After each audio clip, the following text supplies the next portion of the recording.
On disait qu'un pays sans mer ni richesse resterait immobile. Pourtant, deux indicateurs dérangent désormais. 10 projets enchaînés et zéro dépendance imposée. Ce contraste inattendu oblige à reconsidérer un territoire longtemps perçu comme figé, alors même que l'énergie et les routes redistribuent la valeur. Mais que signifie cette rupture pour celles et ceux qui voient avec Ibrahim Traoré la volonté remplacer l'attente? Un basculement net vient d'apparaître. Cette analyse s'engage à dévoiler comment un ensemble cohérent de projets, usines, routes, lumière, eau, services publics, infrastructures financières et numériques, a permis à un pays enclavé de passer d'une position de vulnérabilité à une dynamique d'autonomie affirmée. Le bénéfice essentiel, condensé en 10 mots, est clair: voir comment une nation fabrique sa souveraineté par l'action progressive. Cet enjeu dépasse de loin l'ingénierie. Il interroge la capacité d'un territoire à contrôler sa propre valeur, à la retenir, à la transformer et à la redistribuer selon ses priorités. Il faut garder cette tension au centre du récit. Chaque avancée technique est également un geste politique, un signal vers l'intérieur comme vers l'extérieur. Un micro-hook s'ajoute ici. Si 10 chantiers ont suffi à réorienter la trajectoire nationale, que signifierait l'extension de cette méthode à l'ensemble du tissu socio-économique? Ce qui suit dissèque cette mécanique pas à pas pour comprendre comment les leviers se connectent et pourquoi leur enchaînement produit un résultat inattendu. Deux éléments apparaissent dès l'ouverture: plus de 150 villages nouvellement éclairés et 10 projets structurants réalisés en une séquence rapprochée, un rythme qui surprend par sa cohérence interne. Cette accumulation quantitative révèle une logique simple. Chaque chantier a été conçu pour retirer un verrou précis: énergie, eau, mobilité, production, santé, et créer un effet d'entraînement mesurable. La mini-reveal réside ici. La progression n'a pas émergé d'une réforme unique, mais d'une succession de points d'appui qui, additionnés, déplacent durablement la manière dont le pays organise sa valeur. Une usine de tomates, une route vers l'océan, un réseau solaire ou un hôpital régional ne sont pas des symboles isolés. Mis dans le même fil, ils dessinent un scénario avant-après qui éclaire le rôle d'Ibrahim Traoré dans l'orchestration de cette logique cumulative.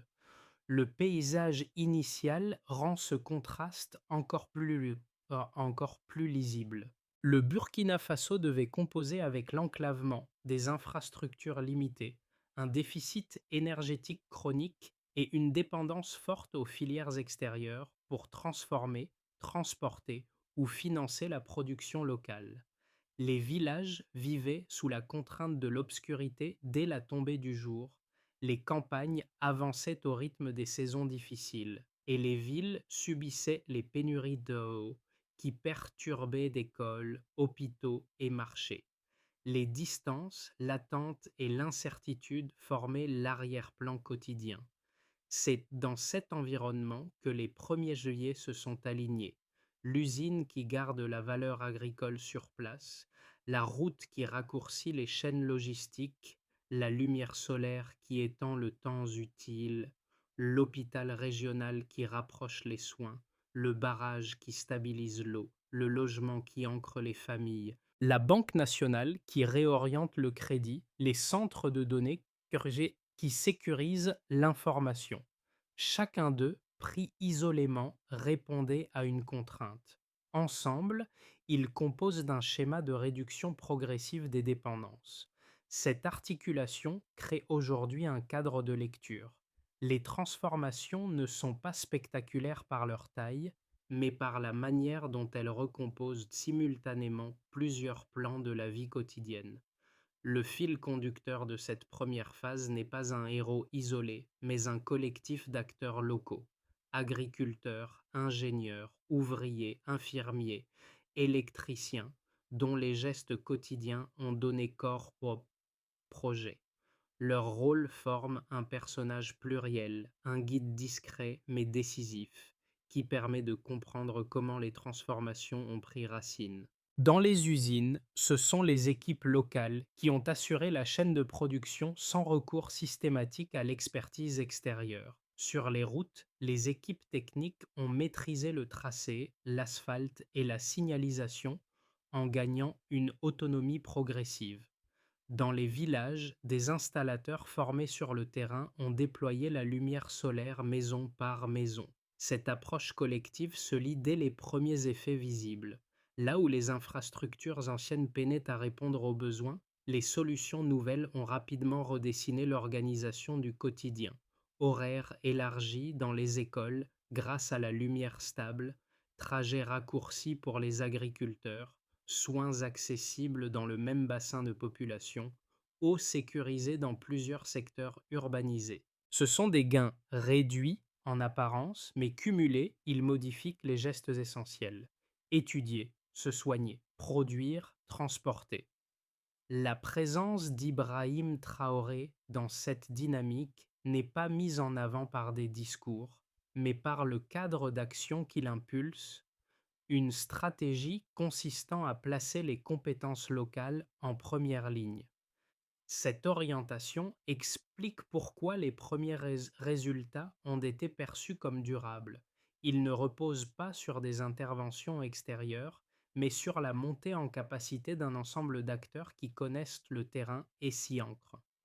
Le "so what" s'impose. Une transformation tient lorsque ceux qui la réalisent vivent dans le paysage qu'ils transforment. Tout commence par un point de bascule discret, l'usine de transformation de tomates. Elle n'est ni vaste ni spectaculaire, mais elle active le premier maillon d'une chaîne nouvelle. Produire, transformer, vendre sans que la valeur ne s'échappe. L'ancien cycle, récolter, perdre, importer au triple du prix, se rompt d'un coup. Les paniers ne pourrisentent plus au bord des routes. Ils entrent dans un circuit maîtrisé où plus de 150 travailleurs assurent un flux constant et où des milliers d'agriculteurs stabilisent leurs revenus. C'est le quiche-droit de la trajectoire. Vient ensuite le glissement vers la mobilité, un déplacement décisif. Le pays enclavé, autrefois dépendant de corridors extérieurs, investit dans une route majeure, un passage stratégique qui relie les zones agricoles à la façade maritime régionale. Là où chaque tonne franchissait des barrières multiples, la circulation se fluidifie. Les Testes. Les villes sur le tracé, longtemps assoupies, retrouvent une activité perceptible. Marchés plus fournis, écoles accessibles, entreprises qui identifient de nouveaux débouchés. L'effet Xiao Trao se lit dans cette simultanéité. Production plus compétitive, transport accéléré, intermédiation réduite. Apparaît alors un troisième axe, la lumière. Pendant des décennies, les villages s'éteignaient dès le coucher du soleil. Les écoles dépendaient d'une lampe vacillante, les médecins d'une simple torche, les familles de l'incertitude. Le projet solaire change l'équation. Plus de 150 villages basculent dans un rythme nouveau. Horaires élargis, sécurité accrue, travail facilité, apprentissage rendu possible à toute heure. Ce n'est pas seulement de l'électricité, c'est une extension du temps utile. Dans ce basculement, la mention d'Ibrahim Traoré revient naturellement, car c'est sous son impulsion que la logique énergie-autonomie a été construite. L'arrivée des infrastructures de santé marque un renforcement du processus. L'hôpital régional transforme l'accès aux soins. Moins de distances mortelles, moins d'attentes interminables, moins de renoncements silencieux. La technologie moderne, opérée par des équipes locales connectées à l'énergie solaire, réunit diagnostic et formation dans le même espace. Les jeunes praticiens n'ont plus besoin d'exil pour exercer. Les patients n'ont plus à parcourir des centaines de kilomètres pour un simple examen. L'impact est direct, immédiat, concret. Puis vient l'eau, enjeu ancien, longtemps insurmontable. Le barrage, conçu pour stocker des dizaines de millions de mètres cubes, représente une rupture structurelle. La capitale, autrefois marquée par des pénuries, retrouve une stabilité hydrique. Les écoles, les hôpitaux, les quartiers autrefois vulnérables entrent dans un cycle plus prévisible. Les ingénieurs locaux, formés sur les projets précédents, assurent la mise en œuvre technique. Le système de filtration et les pompes solaires prolongent la cohérence du modèle. Énergie propre, eau sécurisée. Le logement suit comme une conséquence logique. Les quartiers précaires, souvent frappés par la météo, la poussière, l'instabilité, laissent place à un programme visant des dizaines de milliers de foyers. Lumière solaire, eau maîtrisée, routes pavées, services reliés. Un environnement complet où l'habitat devient un socle de dignité. Cette cohérence élargie renforce la dynamique personnelle. Chacun vit dans le résultat concret d'un projet collectif. L'ensemble forme le Duchamp, un pays qui ne suit plus un modèle importé, mais relie agriculture, mobilité, énergie, santé et eau en une grille rationnelle. Les projets ne s'empilent pas, ils s'emboîtent. Le mouvement d'ensemble, amorcé par la production, amplifié par la route, solidifié par la lumière, renforcé par l'hôpital et stabilisé par l'eau, devient une trajectoire capable de se prolonger elle-même. On peut d'abord observer dans le basculement énergétique plus de 150 villages connectés à une source stable. Ce chiffre constitue la baseline d'un changement structurel. La delta, elle, se lit dans l'effet immédiat. L'élargissement des horaires scolaires, la fiabilité des soins nocturnes, la diminution des risques liés au trajet dans l'obscurité. En d'autres termes, la lumière ne mesure pas seulement une capacité technique, elle redéfinit la temporalité du quotidien. Dans ce contexte, l'empreinte d'Ibrahim Traoré se perçoit dans la cohérence. L'énergie n'est plus une dépendance mais une matrice. On remarque ensuite sur la sécurité hydrique, un barrage conçu pour stocker des dizaines de millions de mètres cubes d'eau. La baseline était connue, pénurie saisonnière, file d'attente, rationnement. La delta est tangible. Stabilité accrue dans la capitale, amélioration notable des conditions dans les écoles et hôpitaux, réduction des distances parcourues par les familles pour trouver de l'eau, la capacité locale à concevoir, filtrer et distribuer l'eau place l'infrastructure au cœur d'une souveraineté maîtrisée. Ce gain hydrologistique amplifie les résultats des projets précédents, car il sécurise l'ensemble de l'écosystème. Enfin, il est notable que l'accès direct au service avec plus de 300 000 personnes utilisant une source d'électricité stable. La baseline tenait dans la contrainte du lampadaire individuel, des torches improvisées, des frigos impossibles à maintenir. La delta est sociale, une enseignante qui prépare ses cours après le coucher du soleil, une infirmière qui gère des vaccins sans perte, une mère qui conserve son lait sans risquer de tout perdre en une journée chaude. Cette dimension intime est souvent invisible, mais elle représente l'essence même de la souveraineté vécue. Ces trois mesures, prises ensemble, montrent qu'il ne s'agit pas de performances isolées. Elles dessinent une trajectoire cumulative où énergie, eau, services forment une chaîne capable de soutenir des secteurs entiers. Agriculture, santé, éducation, mobilité, habitat. L'enjeu ne réside pas dans la grandeur des chiffres, mais dans la régularité de leur effet. C'est cette régularité qui rend la dynamique robuste et surtout réplicable. En filigrane, le rôle d'Ibrahim Traoré se lit moins dans l'annonce des chiffres que dans la construction d'un cadre permettant leur activation. La cohérence de l'enchaînement, produire localement, circuler librement, éclairer largement, soigner près, distribuer équitablement, montre qu'un pays peut réduire ses vulnérabilités, non pas en reliant des méga-projets, mais en assemblant des modules interconnectés. À chaque étape, les chiffres racontent la même histoire, une dépendance en moins, une capacité en plus.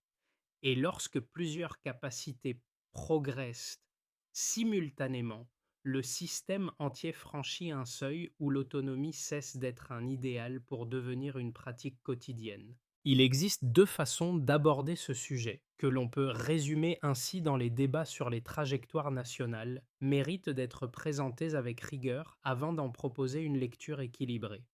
La première affirme que les transformations rapides risquent d'être fragiles. Elles reposeraient, selon cette vision, sur une accumulation de chantiers jeunes, susceptibles de rencontrer des limites techniques, logistiques ou financières. L'argument souligne que l'enclavement du pays, l'absence d'accès maritime et la dépendance historique à des filières extérieures pourraient réapparaître dès que la pression augmente. La seconde position avance, au contraire, que la vitesse des réalisations constitue déjà une preuve de robustesse. Un pays qui parvient à réduire simultanément ses fragilités énergétiques, hydriques, logistiques et sanitaires disposerait d'une base suffisamment large pour encaisser les tensions à venir. Selon cette lecture, ce n'est pas l'enclavement qui définit un destin, mais la capacité à reconstruire des infrastructures adaptées à ses besoins.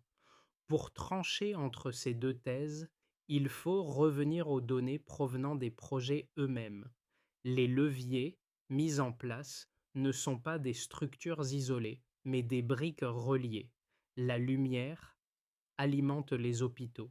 Les pompes hydrauliques stabilisent l'eau. Les routes fluidifient la circulation des biens transformés localement.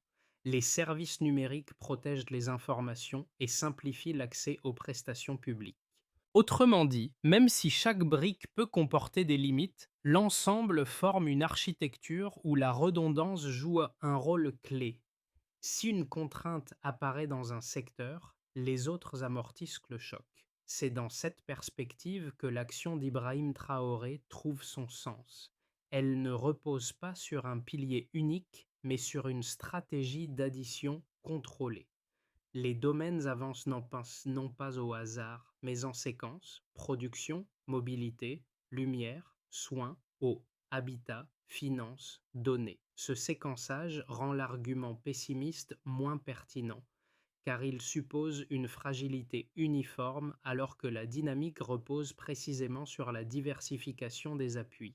Ainsi, le Stillman révèle que la critique mérite d'être entendue, aucun modèle n'est exempt de risque, mais que les données montrent une trajectoire où les vulnérabilités sont compensées par l'interconnexion des infrastructures.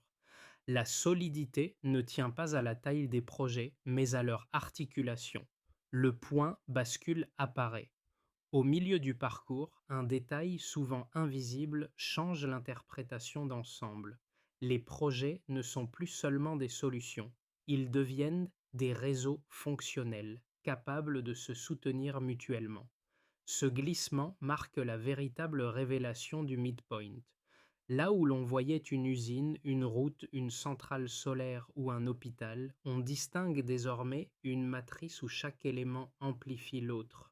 La lumière prolonge les soins, l'eau stabilise l'hygiène, la route fluidifie la production, les données sécurisent l'administration. Rien n'est isolé, et c'est précisément ici que la présence d'Ibrahim Traoré prend une dimension différente, non pas comme initiateur d'un chantier ponctuel, mais comme architecte d'une séquence cumulative où chaque étape prépare la suivante. Un LAT4 permet de comprendre le basculement. Quand une mère peut soigner son enfant sans quitter sa région, quand un agriculteur transforme sa récolte avant de la transporter, quand un élève étudie après le coucher du soleil, le pays n'est plus simplement en progression, il change de logique interne.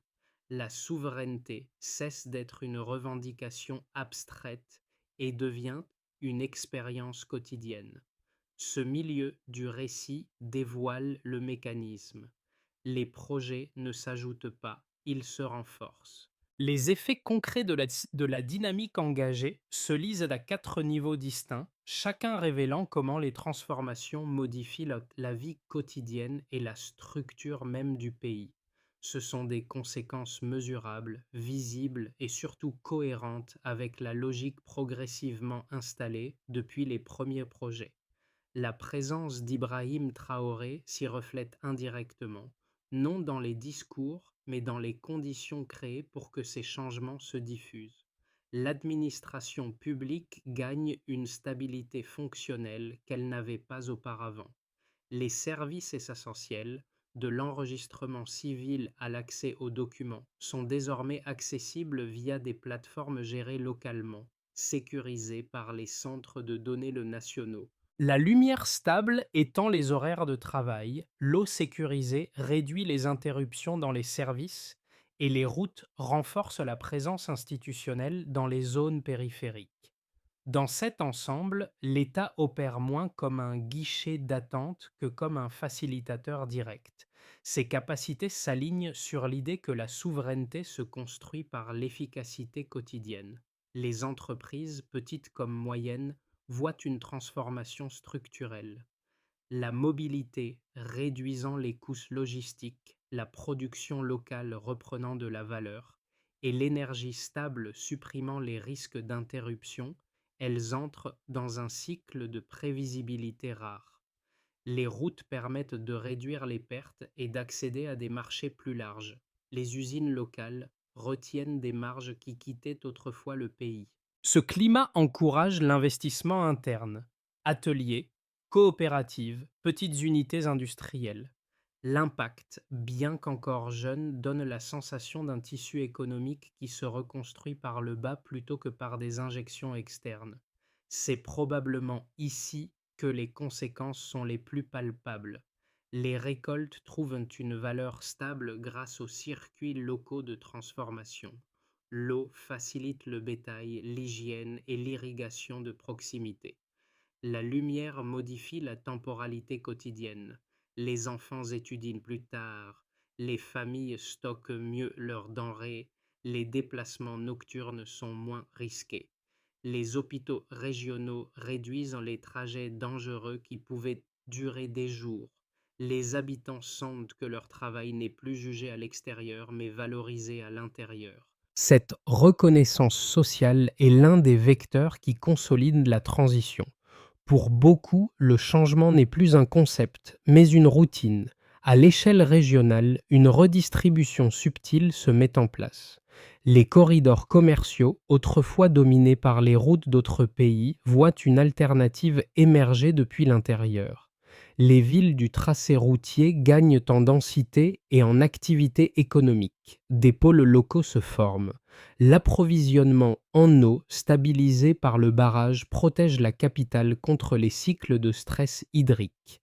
L'énergie solaire déployée dans les villages modifie aussi la cartographie démographique. Moins d'exode vers les villes, plus de consolidation dans les communautés. Cette recomposition donne au pays un poids de régional accru, non par confrontation, mais par cohérence. L'ensemble de ces impacts dessine une conclusion implicite. Quand les infrastructures s'emboîtent, les effets cessent d'être sectoriels et deviennent systémiques. C'est là qu'apparaît la profondeur de la séquence voulue par Ibrahim Traoré, un pays qui ne dépend plus d'un unique progrès, mais d'une multiplication de petites stabilités, chacune renforçant les autres. Le pays se trouve à un moment où plusieurs trajectoires restent possibles, chacune dépendant non d'un facteur unique, mais de l'articulation entre infrastructure, mobilisation locale et stabilité institutionnelle. Pour comprendre ce qui peut se jouer dans les 6 à 12 prochains mois, 3 scénarios sobres et raisonnés permettent de structurer l'analyse sans ajouter d'éléments absents des données disponibles. Dans cette trajectoire médiane, les projets déjà en place poursuivent leur montée en puissance. Les routes continuent d'absorber une part croissante des flux commerciaux. Les structures de santé régionales stabilisent leurs capacités. La lumière solaire élargit progressivement les usages quotidiens dans les villages. Le barrage fournit une base hydrique plus régulière, ce qui permet à l'agriculture et à certains secteurs urbains de fonctionner avec moins d'interruptions. L'administration numérique atteint davantage de citoyens par un usage plus fluide des services essentiels. Ce scénario repose sur un maintien du rythme actuel, pas d'accélération spectaculaire, mais une extension logique des effets déjà observés. Si les infrastructures continuent de s'emboîter et si les acteurs locaux renforcent encore leurs compétences, un effet de diffusion pourrait apparaître. Les villages électrifiés attirent de petites activités productives. Les zones proches des axes routiers deviennent des nœuds économiques. Les services numériques simplifient suffisamment les démarches pour réduire les frictions administratives.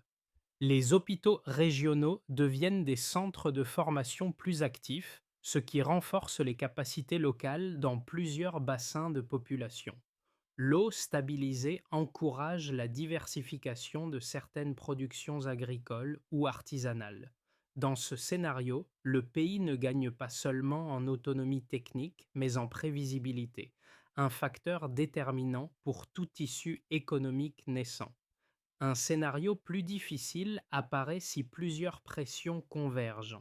Contraintes climatiques, surcharge des réseaux, tensions logistiques ou essoufflement des capacités locales. Les infrastructures continueraient d'exister, mais leur articulation serait moins fluide. L'eau pourrait connaître des tensions ponctuelles, les services publics pourraient ralentir en période de forte demande et certaines chaînes de valeur locales pourraient souffrir d'un manque de coordination. Ce scénario ne remettrait pas en cause les avancées déjà réalisées, mais il en limiterait la portée et retarderait les gains attendus dans plusieurs secteurs. L'analyse montre qu'aucun avenir n'est figé. Les systèmes mis en place fonctionnent comme des réseaux interdépendants. Leur résilience ne dépend pas d'un seul domaine, mais de la capacité à maintenir la cohérence entre eau, lumière, mobilité, services publics et production. Plus la cohérence tient, plus la trajectoire se rapproche du scénario optimiste. Pour ceux qui suivent les dynamiques publiques, les changements décrits révèlent une idée essentielle. Quand plusieurs infrastructures avancent ensemble, la notion d'autonomie cesse d'être un concept et devient une suite de pratiques concrètes. Voir une école prolonger ses cours, une clinique maintenir ses soins nocturnes ou un quartier accéder à l'eau sans rupture oblige à repenser la manière dont un pays peut progresser sans dépendre d'acteurs extérieurs. Cette lecture repositionne le spectateur. Il ne regarde plus une histoire lointaine, mais un cas d'école sur la capacité d'un territoire à construire ses propres solutions. Pour les personnes ancrées dans des activités quotidiennes, agriculture, artisanat, transport, soins, enseignement, ces projets font écho à leur propre réalité. L'idée qu'une simple amélioration technique, une route plus régulière, une lumière stable, un accès simplifié aux services peut changer la manière de produire, vendre ou apprendre rejoint directement leur expérience.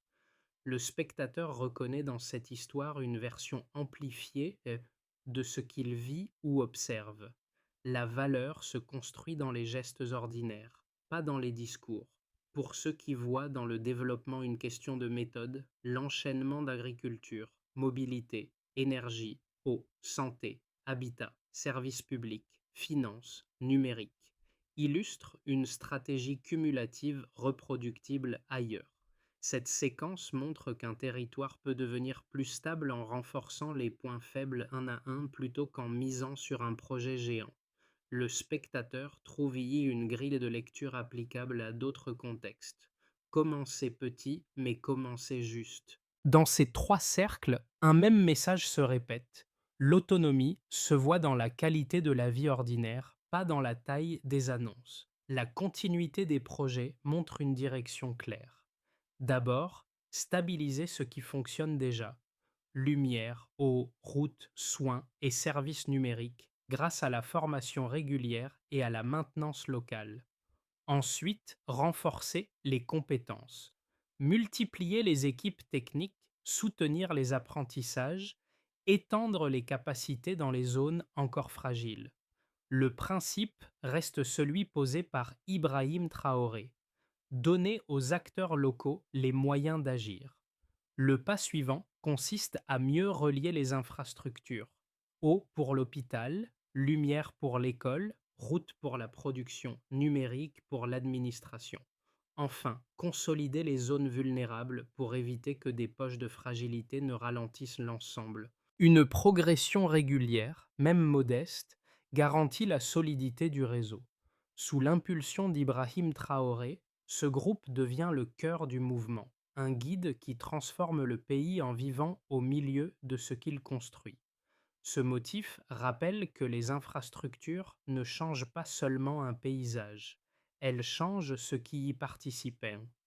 Les mêmes mains qui ont posé l'énergie, tracé les routes ou filtré l'eau prolongent aujourd'hui la dynamique sans attendre d'impulsion extérieure.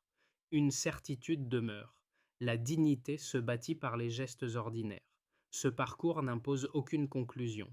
Il ouvre un espace d'échange. Les routes, la lumière, l'eau, les services améliorés montrent comment un pays avance lorsqu'il s'appuie sur ses propres capacités. Si certains éléments vous parlent parce qu'ils évoquent des efforts vécus ou des ambitions communes, vous pouvez partager vos impressions, poser des questions ou proposer votre regard. Le dialogue permet de comprendre comment différentes communautés trouvent leur propre chemin. Les transformations importantes commencent souvent ainsi, par une conversation ouverte.